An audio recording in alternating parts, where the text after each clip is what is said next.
All right, welcome to the Fold Mysteries, where we seek to discover everything that lies between the folds of reality.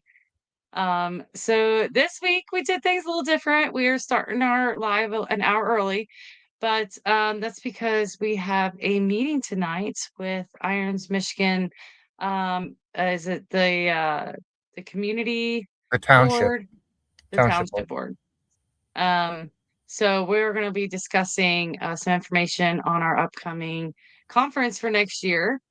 The Fold Mysteries presents Irons Michigan Bigfoot Conference. So that'll be a lot of fun.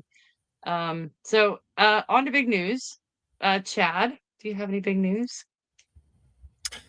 No. I've just been working. I'm out of town. Staying at my Yeah? boss is working, freezing out in the cold. Today was beautiful though, other than the rain. Yeah. It's been definitely been a switch up of weather where you and I are both at. So it's been quite nice. All the snow is melting. We had about what, like foot of snow, and now it's pretty much all gone. It's been so warm. Um, my big news is I got into a collision in my vehicle. It totally smashed up the whole front end of my car on one side. Didn't smash What's it the up, name but of your really car? tore it apart. It's a Chevy Trax. No, you have a name for it. Oh, it's Bigfooty. It wrecked my Bigfooty. Yeah, my license plate says Bigfooty. So I was really sad. But I can keep the license plate. I'll just get a new car, I guess.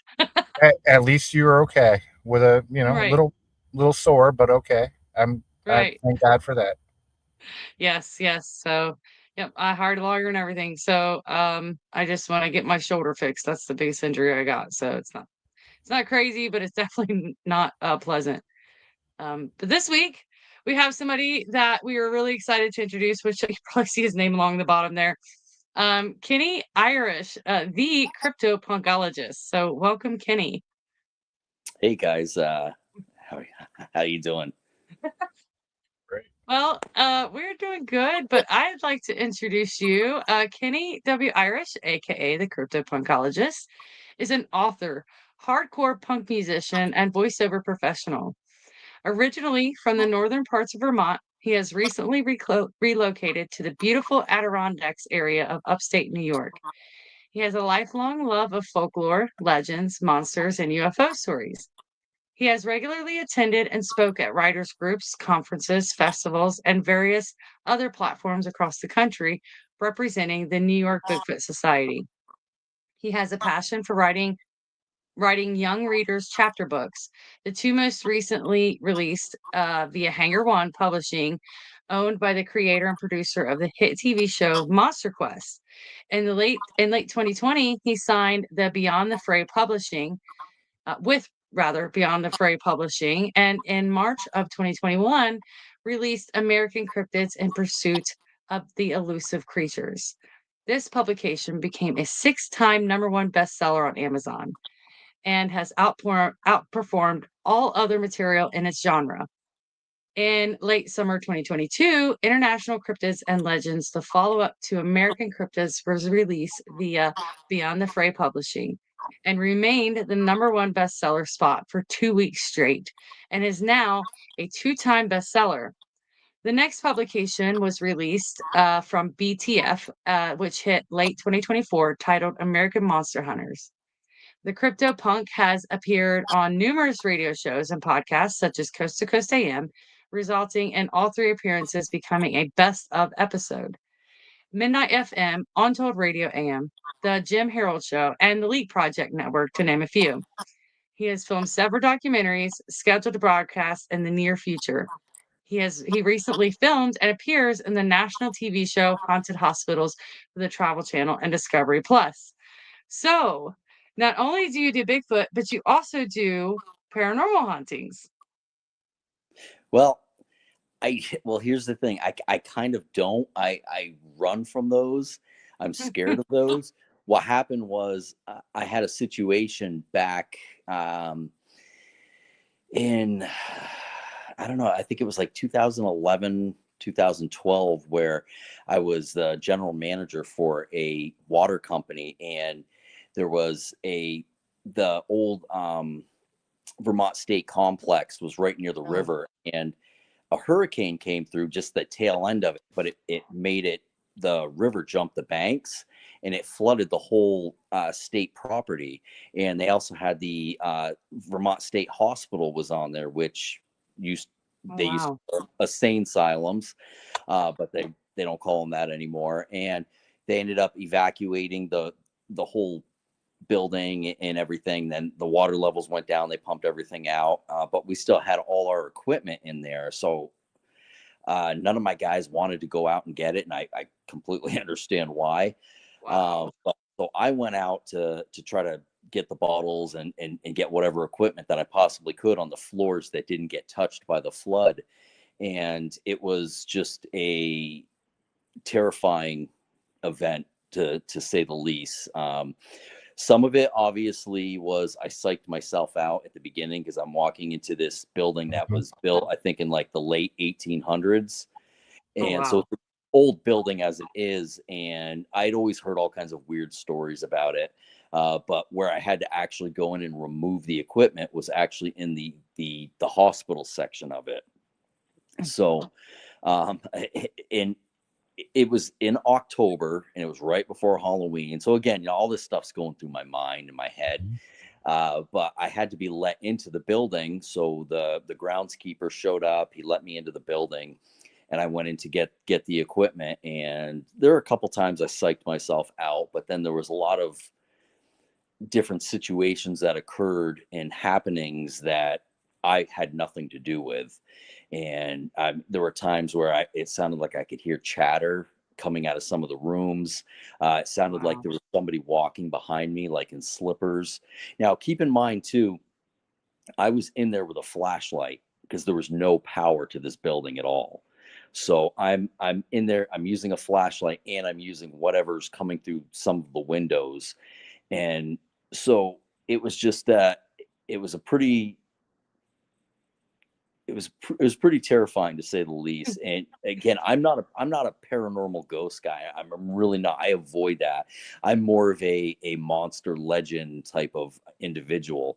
But because I had that encounter, and one of the producers of the show had heard of me and reached out to me, and we had a conversation. They're like, we'd love to have you on the show. So I'm like, all right, I'll tell it. Again, I'm not a ghost guy, but I'll tell the situation. And like at one point in time, I was pushing the cart, and I walked by one room, and I saw somebody standing in there, and I'm like, okay, well, this isn't right, because the building was locked, and there wouldn't be anybody in the building. And when I came back, because I'm like, I've got to look. I mean, and so I went and I walked in the room, and there was absolutely nobody there. But I know I saw somebody standing there. Um, and then just again, the as I'm walking, it sounds like somebody's walking behind me in like slippers, kind of like dragging their feet. So it wasn't like footsteps; it was literally like dragging. Because with footsteps, a lot of the time there's different reasons for that. But Mhm. here, that type of sound kind of shouldn't have been there. There were some noises that I could say, okay, that was probably like an animal in the building or something, because it's been shut down since like September, I think, late early September maybe. But all the other stuff, I just I really don't have a whole lot of explanation for it. And at the end of the day, I ended up running out of there, and we just left the equipment there. I said, you know what, we're just going to write it off. I found one Yeah. water cooler. That was it. I got out of there, and I was like, I'm not back in there. So, And Kenny, did you go in there totally alone to retrieve yeah, the equipment? yeah, I was Should have brought completely. somebody with you. Well, that was the thing, because I'm thinking, okay, it's not a big deal. We delivered to that building so many different times. I knew exactly where I was going, where somebody else may not have. Right. So that's number one of the reasons I went. And again, nobody else wanted to go there. They didn't want to go in there. But the other thing was the hospital portion of the building. We never actually went in there either. So we would usually, there was all these crates that were outside in the shelving that we would put the bottles of water on, the 5-gallon bottles of water. So we never actually went into the building. So this was my first time. So I had no idea where anything was in the building, where any of the water coolers were. So I couldn't just get in there and hurry up and get in and out. So the state office portion of it, I was able to get in there and get those coolers, but the hospital portion, I got one of them, and I just got the hell out of there after that. And as I was leaving, I came around the corner and I ran face to face into a guy, and it scared the hell out of me. And Wow. he was, I guess, an electrician, or he was with like the power company or something. And he walked into the door that was open for me when I came there. So, and he started asking me questions about this and that. I just said, look, dude, you're on your own, man. And I Good just luck. I loaded up Have into the fun. truck and just got the hell out of there. That's So always the yeah, worst, to be so creeped out already, and then you run into like a real physical person. It's just like your heart sinks. Yeah, it's yeah, like, yeah. And I'll say this too. A lot of the time when you watch one of these like ghost shows or something, like they do like I've seen where they've done some really bad jobs, I guess, if you will. And I was really actually pleased with the way that they represented me. They didn't take anything that I said and then break it up and make it sound like something that I didn't say. Hmm. So, so I know there's a lot of shows that will take part of it and then kind of splice it together. And I got to say that Haunted Hospitals did a phenomenal job with the episode, and I feel I was represented very, very well. So Oh, good. it's always a good it thing. was definitely, yeah. I mean, and there's a lot of shows out there, obviously, that again, but at the end of the day, I do kind of get it. It's entertainment and it's ratings, because if they don't make people scared, nobody's going to watch the show. Right. Mhm. Yeah. Not that I back it, but Yeah. at the same time I get it, because when it Right. when it comes to like legends and lore and monsters, I grew up on King Kong, Godzilla, the Incredible Hulk, Wolfman, Frankenstein. So my background is really in the entertainment side of it. So I'm entertained by the subjects, and that Hmm. actually tends to rub some people the wrong way, because they're like, "Well, you don't take it serious." Then it's like, no, I think I take it pretty serious. It's a passion of mine since I was 2 or 3 years old. So I'm pretty sure I take it pretty serious. I just it just rubs people wrong when I say that when I speak, like I don't speak like I'm an educator, I'm teaching anybody something. I speak more as in like, hey, I'm just there to have fun and talk about a subject that I'm pretty excited about. Yeah, like an enthusiast. Yeah. Yeah. Yeah. Yeah. I'm Well, you definitely left out Creature of the Black Lagoon. hey, that's on the list. That was just to name a few. So Yeah. no, that's Right. definitely on the list, without a doubt. Um, so I mean, it's crazy, because I'll go from um, one of the scariest cryptids to talking about ET, you know, and That sounds like me. yeah. So again, I'm very, very much about the entertainment side of it, Yeah. meaning why can't, like, people can be entertained by it, and I get it. Some people Yeah. had some pretty scary encounters. Let's say they encountered something in the woods that they perceived to be a Sasquatch, and it kind of changed their life. I get it, and no disrespect to that, because again, I'm not a ghost guy, but I had like a weird, strange type of ghostly encounter situation. That doesn't, by me enjoying the entertainment aspect of it, that doesn't take away the fact that I still experienced what I experienced. Right. Hmm. Yeah, I agree with you. I think that there's, because I mean, I like to watch a lot of those Bigfoot shows. Like I watched the Alaskan one, Yeah. and I mean, I heard a lot of bad things, like that this didn't happen, and the lore that they told wasn't really how it went down. But I mean, I understood all that, but at the same time, I was still entertained. Like, are you not entertained? Like, are you there watching it as if it's real life, or are you there watching it as if it's a drama, you know? And I think that it's okay to be entertained with shows like that and still take what you do when you're out there yourself seriously. So I'm right there with you on that. I Yeah. I love mountain monsters. Uh, Yeah. I Yeah. I Yeah. love the show. I've got them all on Prime Video. I mean, I've got them all. I love it. Now, here's the thing. Okay, so I know the show's not real. Now, the Mhm. guys themselves, that's how they are in real lives. I can't tell Yeah. you. It seems like every time I get booked at a conference, I'm right next to them, so they're over there burping and farting on me. I mean, they're just that's who they are. I mean, they're great guys. But what I try to tell people about the show that they talk about a lot of legends that are legit. Like Yeah. they didn't see the creature in front of them. I know they're acting like they were, but you could actually watch mountain monsters and actually learn some different aspects about different monsters. I know like they ended up getting into like the Bigfoot portion of it, where for like 2 seasons was just a bunch of Bigfoots with different names. But outside of that, like the first season, they covered a lot of cryptids and a lot of really cool cryptids. And Mhm. second season and third and fourth, I mean, they were all really good, and I was entertained by them. I mean, the show Right. Finding Bigfoot, a very opposite from Mountain Monsters, but I was really entertained by the show, and I did respect what they were doing on the show, and the fact that they didn't find anything, and they said they didn't find anything. Yeah. It's and Cliff, I've been at many dinners with Cliff. He's a really good guy. Renee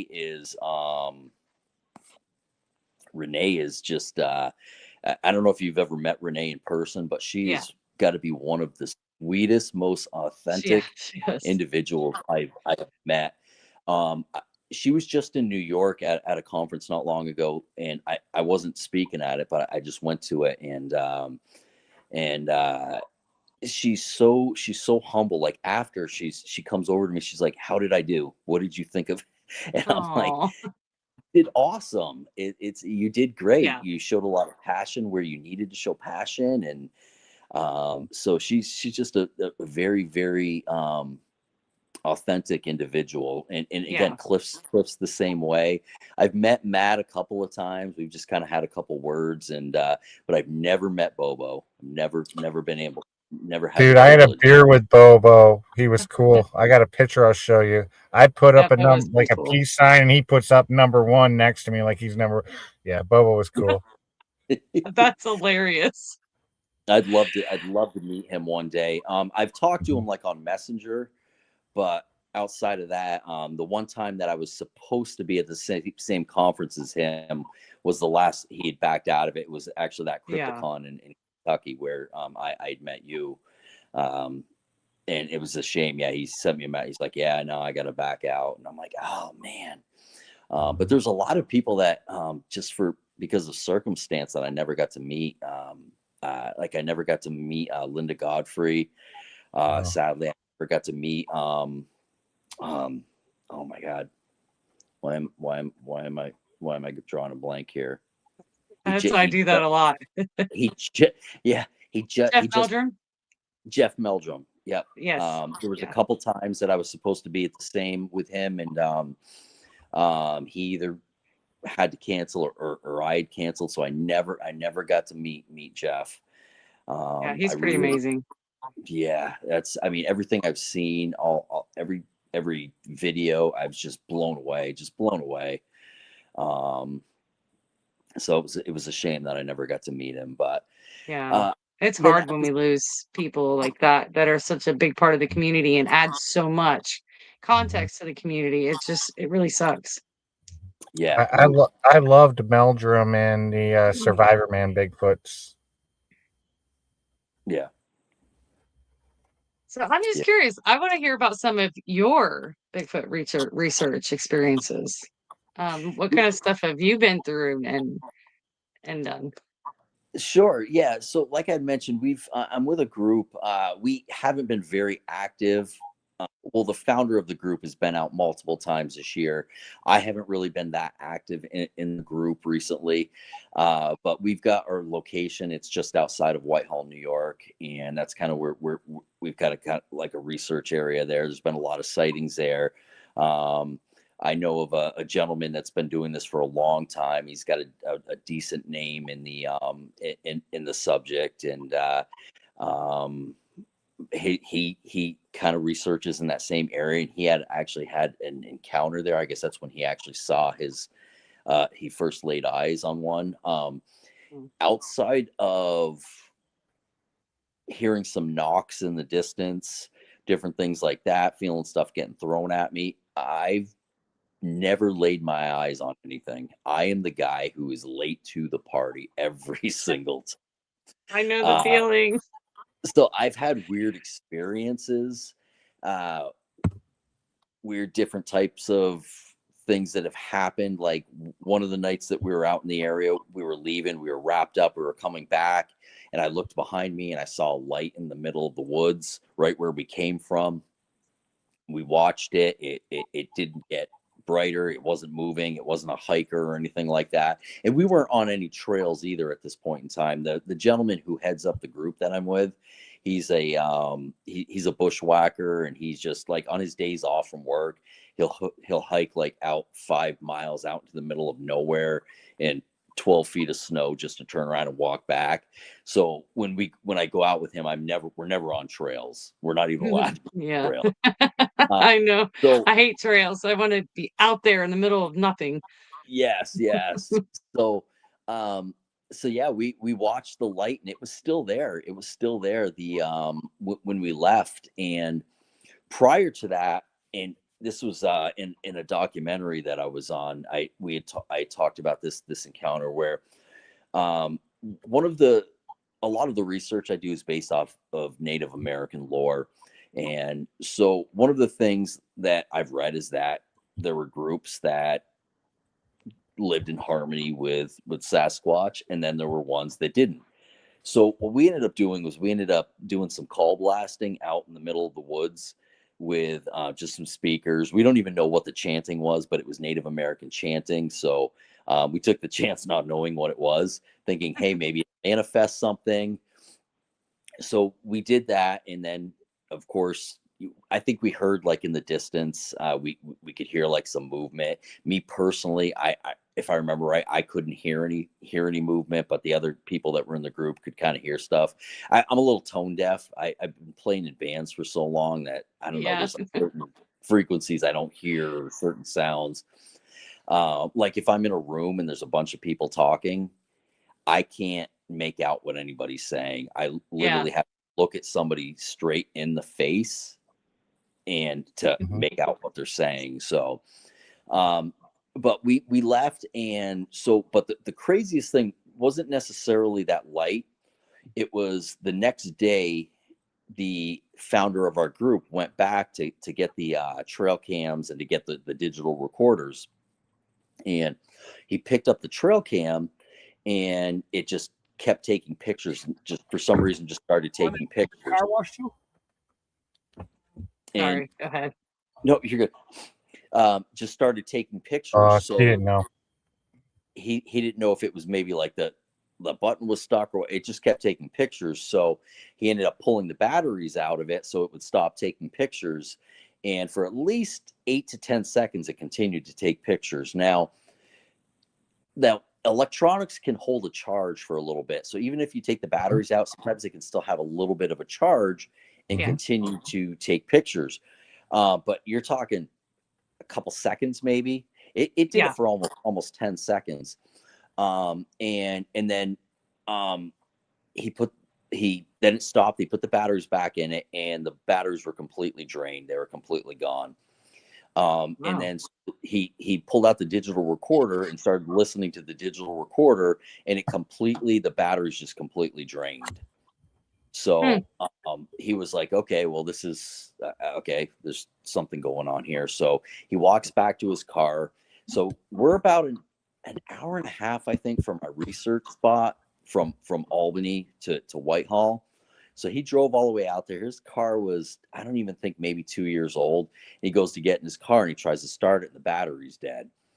Mm.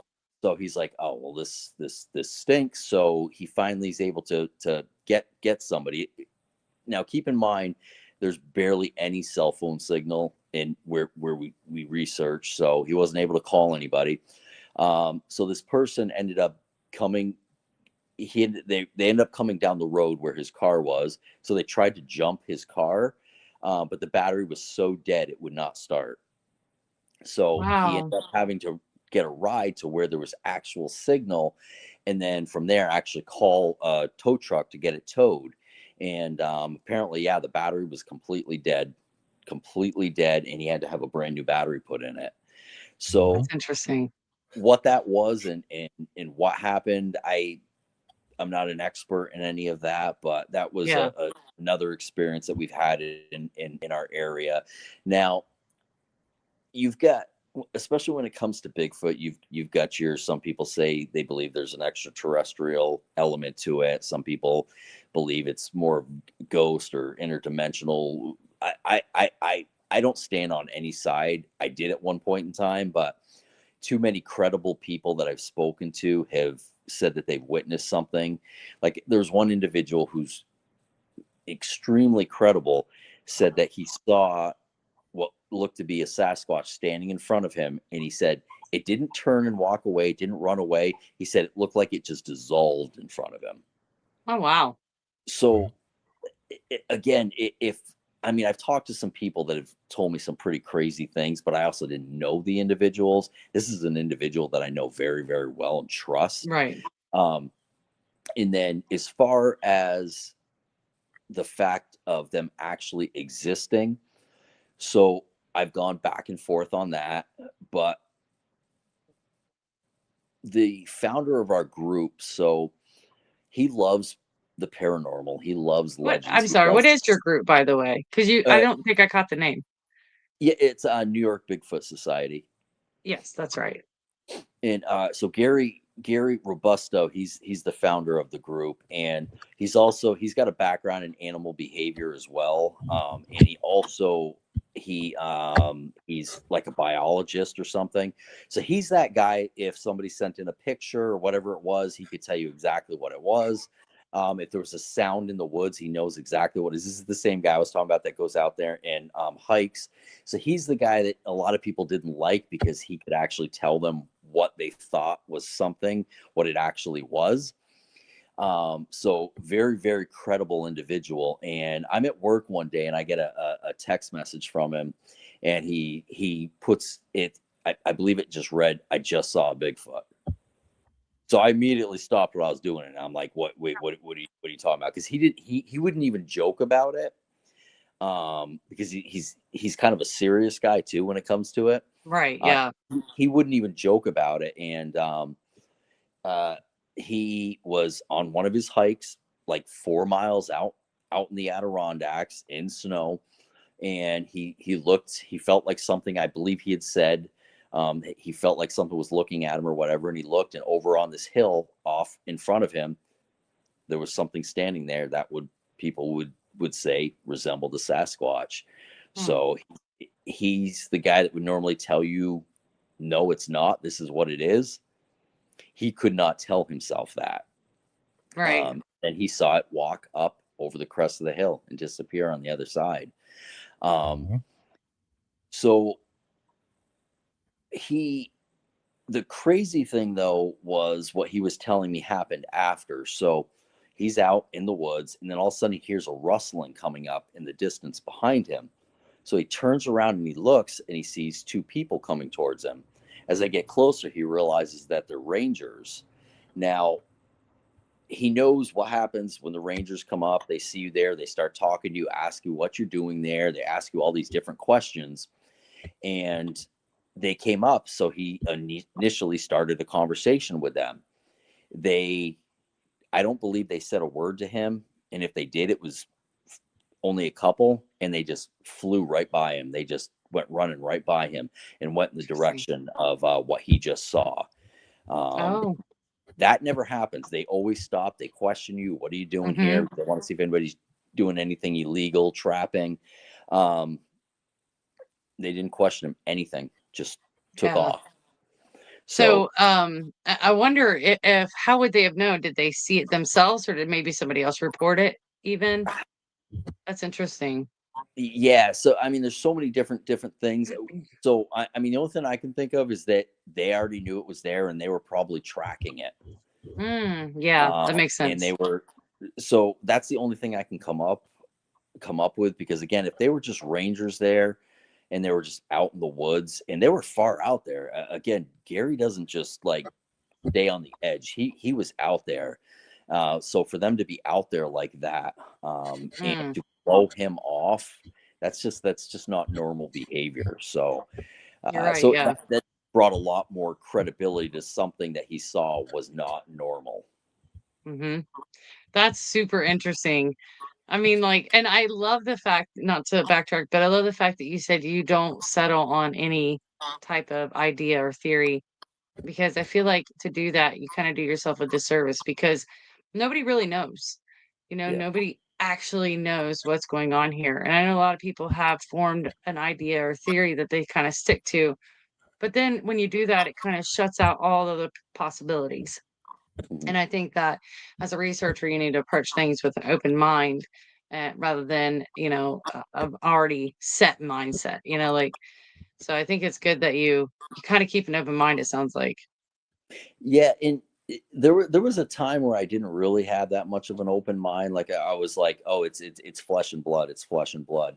Yeah. Um, I mean, if somebody said to me today, okay, you have to pick one. If you had to pick one, I would say probably, I would say that I would probably go with the extraterrestrial theory. For the simple Interdimensional fact, kind of thing. what's that?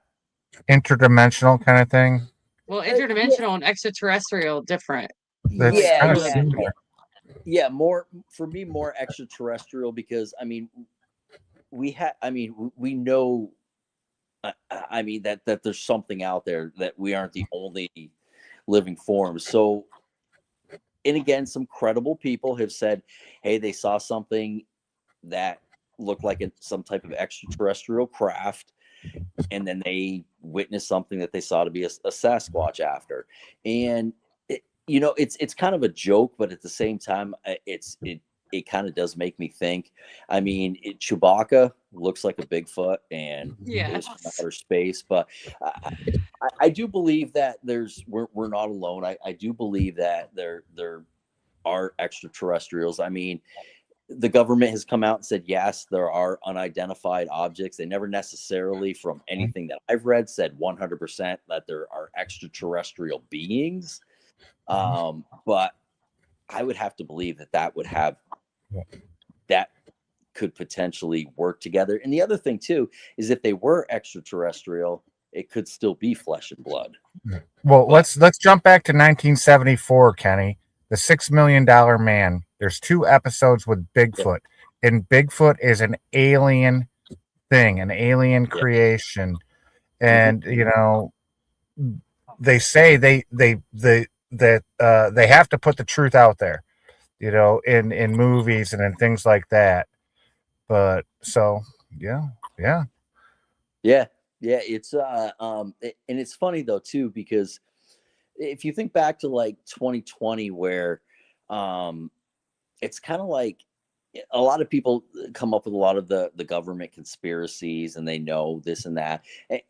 If something like that does exist, I do believe that the government does know about it. For years and years, they denied unidentified objects, and in 2020 they came out and they said, oh, by the way, they do exist, but hey, everybody's going to die of COVID. So it's kind of like they put it out there, and then hmm it's kind of used the distraction. It's like we kind of got used to, okay, that's there. So I do believe that there's something more going on. hmm I mean, I'm not a conspiracy guy, but at the same time, because I love the entertainment aspect behind it, I love hearing conspiracy theories, Yeah. because sometimes they kind of do make sense. Yeah. That I doesn't mean mean, look that at they're, how much we have progressed in such a short amount of time compared yeah. to what it took to progress before that. I Hmm. mean, like kind of going along with your idea, I mean, were we able to basically utilize information from extraterrestrials to, um, to progress the way that we have so quickly? Yeah, I mean, where did these ideas come from? And it's just suddenly they were there, and but who knows? And it's kind of like when I talk about conspiracy theories too.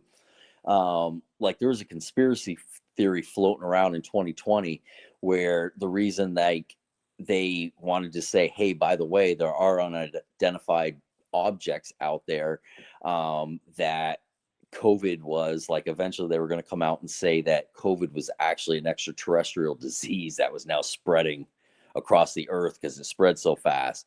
I mean, like I hated, like that was this one of the scariest theories that I had ever heard. But at the same time, I'm like, well, why would they say it at the same time that they're talking about COVID? Was there Mhm. Right. something that's intermingled? Obviously, it turned out to be nothing, that we know of. But again, Just a distraction. That's what it Right. was. yeah, That's what I was thinking. yeah, Put this definitely. wild idea out there and Yep. then cover it up with something that everybody's And talk experiencing. about it for 3 weeks, and then all of a sudden they don't talk about it anymore. Yeah, yeah. But and then again with conspiracy theories, again, I go back to the fact that Hmm. I'm very much about the entertainment of the subjects. I Yeah. Hmm. love the subjects. I'm entertained by the subjects, and in all kinds of legends too. Like for instance, in one of my books, I mentioned the legend of Sleepy Hollow. It Nice. didn't happen, although there are people in Terrytown that will say, well, no, according to my ancestor. I mean, I know it to not be true, but it's just legends and stories that have come Hmm. up. And when plus when you look at the entertainment aspect of it, there's things that really kind of stick out, like that a lot of people may not even think of. Like I was talking with Chad Lewis one time, and we were talking about uh like Krampus, but then we Yeah. start talking about one of the biggest, most popular ghost stories, um that, and there's been so many remakes of this ghost story movie, but uh A Christmas Carol, that's a ghost story, Hmm. and Hmm. it's actually really terrifying if you think about it. uh, Yeah. and and then you think about back then too. When it supposedly took place, or when it, not that it took place, but uh, the time that it took place. I mean, you were lighting your house with candles, different things like that. So, so it really is.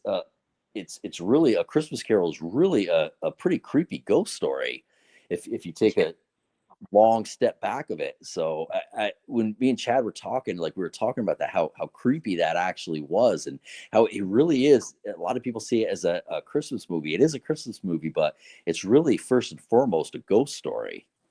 Absolutely. Yeah. I mean, and it's kind of like targeted towards children, but it's very scary when you think about it.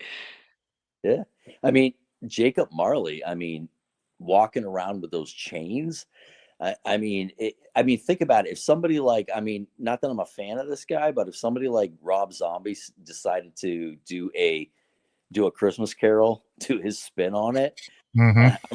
I mean, how Marley would be terrifying, even more terrifying. So, Yes. um, it's just it's a great movie too. But the more we talked about it and the way he talked about it, I was like, man, that's not even a Christmas movie. It's kind of like Home Alone, which really isn't a Christmas movie.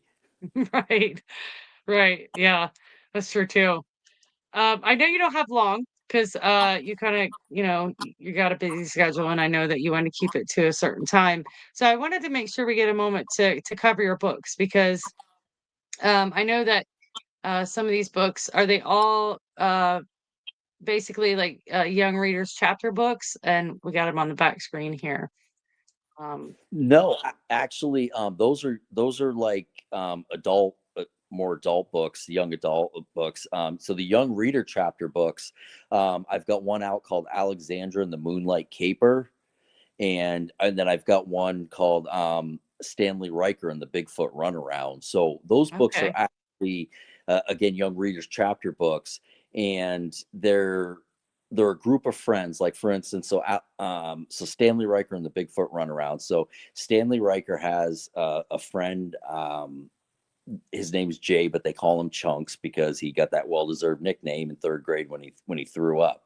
And then his other best friend is Alexandra, but she only wants to be called Al. And they end up going to this this camp that they go to, and one night they're sitting there and they're on the beach, and the camp counselor starts talking about like these encounters that people have been saying that they've been seeing a Bigfoot in the area. And so Stanley Riker and his two friends set out on a path to try to find the Bigfoot, to catch the Bigfoot, so that way they shut their camp down, because they're afraid they're going to shut the camp down. So Alexandra and the Moonlight Caper are the same three characters, but instead of Stanley Riker being the main voice and the main character, Alexandra is the main character. She's the main voice, and Stanley Riker and Chunks are the backup in it. So because Oh, I wanted to nice. be able to write so that way you had a main voice character that was a boy, and then you had a main male, or a main male, excuse me, a main female character was the voice. So that way it was kind of everybody could be happy in a sense, and it was Yeah, just yeah. fun to be able to make one the voice in one book and then one the voice in the other. So Yes. those both are with Hanger One Publishing, and so you can find those on the publisher's site, as well as Barnes and Noble, Amazon, all those different places. So, but American Cryptids, International Cryptids and Legends, and American Monster Hunters, those are all through Beyond the Fray, and those are all kind of set up in the same way. Like American Cryptids, it covers all 50 states, and each chapter opens up with some historical background of the state, like when it became part of the Union, and just different historical facts, and maybe like a fun place to go. And then it covers some Native American lore from that state, like a Native American tribe and some of their lore. And then it covers whatever the popular monster was for that state. Like for instance, for Vermont, I gave Vermont Champ, the Lake Champlain monster, even though Lake Champlain borders New York and Vermont. And then it goes into a Bigfoot sighting that I was able to obtain from a witness, from all 50 states. So each chapter is a state. Oh, that's And cool. then and then International Cryptids and Legends initially was International Cryptids, but the second you leave the US and then you go into these other countries, there's a lot of spirit behind everything, behind their cryptids, and a lot of different aspects like that. So and they're actually, a lot of the legends in the US kind of seem like cartoon characters compared to when you go to these other countries like That's Haiti. true. Yeah, so Russia, a lot of these different ones. So so each chapter starts out with a background on the country, the territory, different things like that, and then it covers multiple different cryptids or monsters or some type of spiritual legend from that actual country. And That's then very cool. American Monster Hunters was, I wanted to highlight all the people that I've looked up to for the last couple of decades. And so there's an interview with multiple people from the subject, and but the questions aren't your usual questions that they're asked. Like for instance, one of the questions that I asked was, what's your favorite holiday and why? And so there's a lot of things that I learned that you'll learn about these individuals and American Monster Hunters that you may not know, because they don't get asked on podcasts. A lot of stuff that they don't get asked. Like there was one individual, I had no idea that he had gotten run over by a police car when he was younger, and Wow. parents were told that he was never going to walk again. There's a lot of things. Like there's another individual who what was it? He played in a band, and I can't remember the band that he opened up for, but he also hung out with some of the guys from the band Flock of Seagulls. He was also dressed up. He was the mascot. You remember the Noid from Domino's Pizza? Yes. Yeah, he dressed up. He was a mascot for them. He dressed up in that costume. Now this is an individual that people look up to, and you wouldn't know this. So it's like the questions were asked. I told them, I said, look, I said, I don't want to ask you the same 10, 15 questions that we all get asked all the time. I said, I want to I want to really know who you are, and I know that the people really want to know who you are.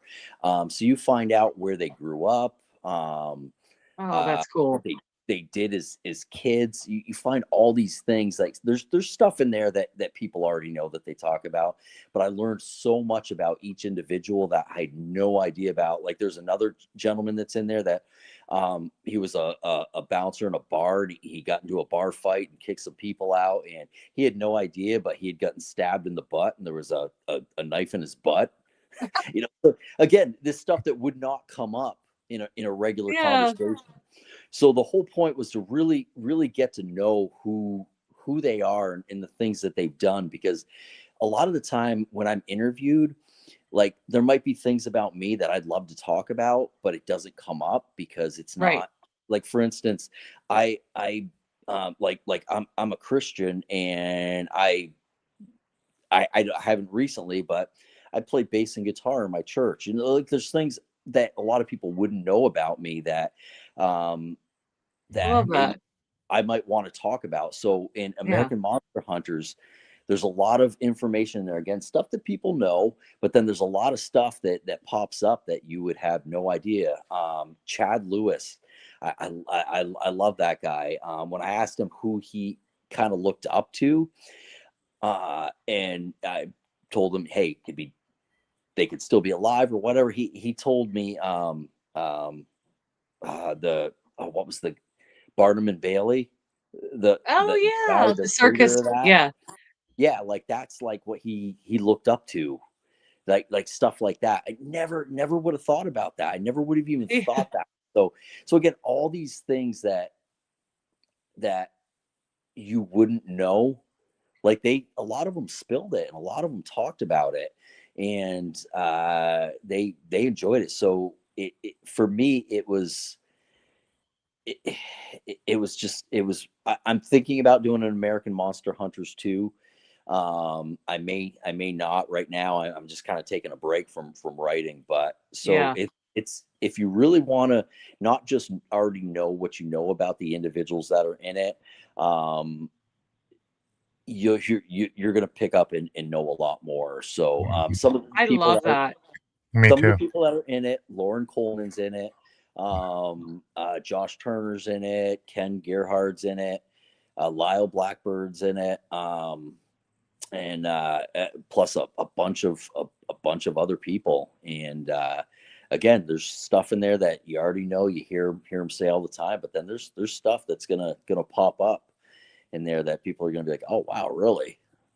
That is such a cool idea. I mean, because they talk about Bigfoot so much that that's just who they become, and to talk about themselves and their life outside of that, it's just so refreshing. So that's definitely going to be a book that I buy for myself for a Christmas present because I'm stoked to read it.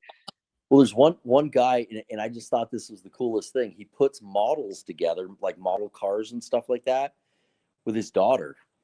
That's one of his Oh, his joys that he does, and I never even would have, like, nothing would have ever jumped out to make me even think of that. It, right.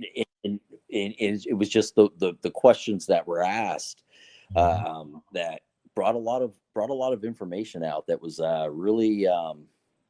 really intriguing and really funny, and some sad, but yet we're celebrating now because they're here. And so it was good. It took me a while. It took me 2 years to put it together because I wanted to also do it in a way that it wasn't about me. It was about them, if that makes Yes. sense. Yeah. Absolutely. I Well, love that. I'm definitely going to call you sometime, Kenny, and message you. Okay, Definitely. Do we get to know each other a little bit better? I mean, because I only know you from a little bit on Facebook, seeing what you post, sure. and getting to know you a little more tonight was awesome. Yeah, And Yeah, absolutely. yeah. And With go your ahead. dream, your dream bucket list of Whitehall, I mean, at some point we could always hook that up and bring you up there. Yeah. And My other Paul, one's the Dismal Swamp. yeah, that would yeah, that wouldn't be me. But the other thing too is Paul Bartholomew, who is kind of like the resident expert in Whitehall. He's such an awesome guy, great guy. If we give him a heads up too, and we go up there, he'll actually bring us to all the areas where the sightings were, and actually give us a tour. So Oh, that would he's be awesome. pretty amazing guy. That would be incredible. What do you And think, he's in Glenwyn? American Monster Hunters too. So I'm totally down. he's in the book. I love that. I want to make sure everybody knows that they can check you out on kwirish.com. And there's Mhm. also a link that takes you to your books and to the publishing companies. And they can find, just as a basic place to go if they want to look at all your books, Kenney W. Irish books are on Amazon as well. So you've been a pleasure to have on tonight, and I really appreciate your time and adjusting your schedule. You were very flexible and very kind to do that for us. So yeah, I would love to have you on again. I'm excited to read your books. Mhm. I'm Sure. pretty sure that I have the white cover book because I recognize that cover and I vaguely remember reading it. It's been a long time though, so I'm gonna have to pull it back out of my bookshelf and reread it. So, Sure. Yeah. but Absolutely. yeah. Awesome. Thank you for coming on tonight, and I hope to see you on the show again at some point in the future. You were Yeah. awesome. Now I hope to see you in Whitehall, New York. Yes, We we can got it. We got to we link can up. make it happen. We can make it happen. So Thanks, Kenny. It was great talking to you tonight. awesome. Thank you so much for having me, guys. Thank you. Thanks.